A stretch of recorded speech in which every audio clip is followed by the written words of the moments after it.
Well, are some of you feeling hopeful tonight because of the election recently? No? I want us to go to the frontiers of hope, to the audacity of peace. I was hoping you'd pick that up. The audacity of nonviolence, and claim these abolitionists as our ancestors, and become like them, and stand up, and we are, for the rest of our lives, going to be announcing, like this, excuse me, United States, we are announcing the abolition of war itself, and poverty, and starvation, and nuclear weapons, and global warming. And I don't know about you, but I talk full-time to tens of thousands of people every year, and they all say to me, well, you're perfectly nuts. That's just ridiculous. I just had this yesterday, this big mass in Manhattan. I was just saying, Jesus said, love one another, and we're going to work for a world of peace. And people came up screaming at me after mass.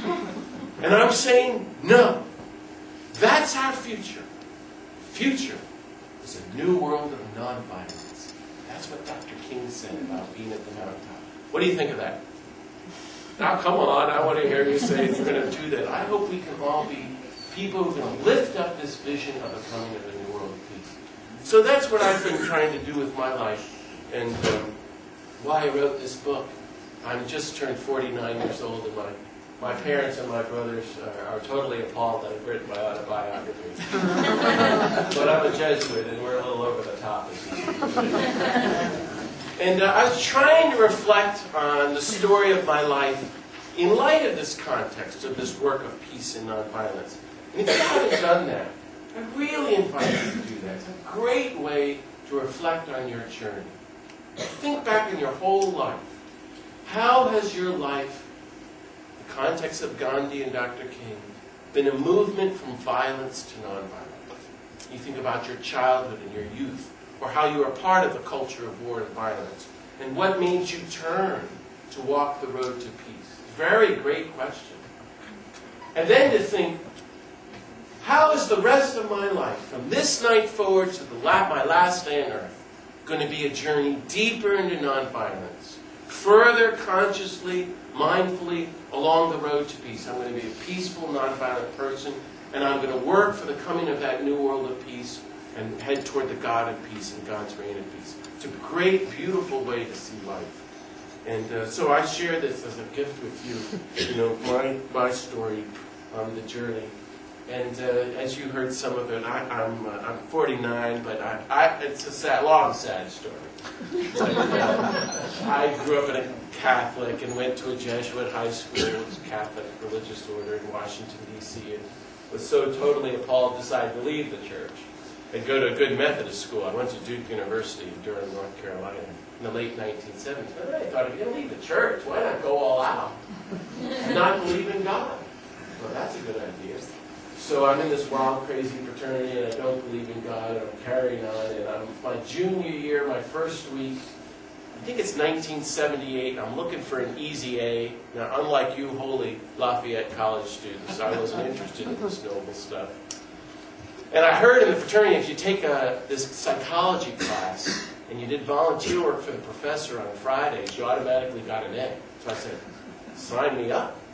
And my first week, we were brought out to the North Carolina State Hospital for the Criminally Insane. It was 9 in the morning, 5 Duke students. And it was 7 miles of hallways, 4 military barracks, with 1,000 people locked up for the rest of their lives, and they had just stopped doing frontal lobotomies. They had no visitors. These are the poorest of the poor. And we're separated, and there's this armed guard with a machine gun. I'm brought down this long hallway with these prison bars into this big room with 50 cots. And there's 50 men dressed in white with their heads shaved, sitting on the edge of their bed. They all look like Charles Manson to me. And the guard thinks I'm a doctor from Duke and says, "Right, doctor, we'll be back for you at 5 o'clock. And locks me in. And I'm going running after him. I was just looking for an easy A. Scared the daylights out of me. Shocked. And one of them started to talk to me. and then another. And I discovered there are human beings, broken and suffering. And they touched me and moved me with their suffering and their basic humanity. And the day flew by, and I went back home, and the fraternity party was in full swing. I wrote in the book, it was like going from, and I probably shouldn't say this, but like the least and the worst to the best and the brightest. And I tell you the story because I decided I didn't believe in God. I'm trying to describe my journey to peace. I concluded, if there's no God, who the hell cares about such poor people? In fact, if there's no God, there's no meaning to reality. There's no meaning to existence. There's no purpose to life. We're all just going to die, and that'll be the end of it. So why not make as much money as you want? Why not bomb and kill whoever you want around the world? Because who cares? So I chose to believe that. The problem was I was touched by these suffering people, and I kept going back and being with them, and they kind of just broke my heart. Anyway, one day after 6 months, I kind of came to my senses, and I said to myself, oh, of course I believe in God, you dope. Oh, of course, the universe is all centered in love. And we're supposed to love and serve everyone on the planet. And we're headed toward this beautiful, loving God who's wildly and crazy in love with us. And then I thought, well, when we die, this loving God who created us is going to say, I'm so happy to see you. And what'd you do to help my suffering people? And I thought, we have to give our whole lives to the suffering people on the planet. This is all or nothing. You can't waste your time on earth. You've got to give your whole life to serve. And my next thought was, oh my God, I'm going to have to become a Jesuit. It's a major setback. I go to see my parents. I'm saying this because a friend of mine who entered with me, who's from here, went to Lafayette College. His parents are here today, a Jesuit. And I said, Mom, Dad, I'm going to become a Jesuit. And they were like, where did we go wrong? And they begged me not to. So I thought, okay, I'll wait for a year. What do I want to do? I just graduated from college, and I thought about the great peacemakers, St. Francis of Assisi, St. Dominic, St. Ignatius. And before they began their career, they all packed up and went to Israel to see where Jesus lived. So I go back to my parents. Mom, Dad, I'm going on a holy pilgrimage to see where Jesus lived. And they were like, it's worse than we thought. And the week I left, Israel invaded Lebanon.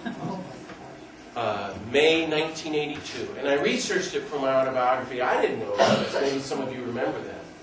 It was all orchestrated in Washington, D.C. at the Pentagon. And there, at the House of War, where thousands of people are intent on killing people around the world, at the Pentagon, they named it Operation Peace for Galilee.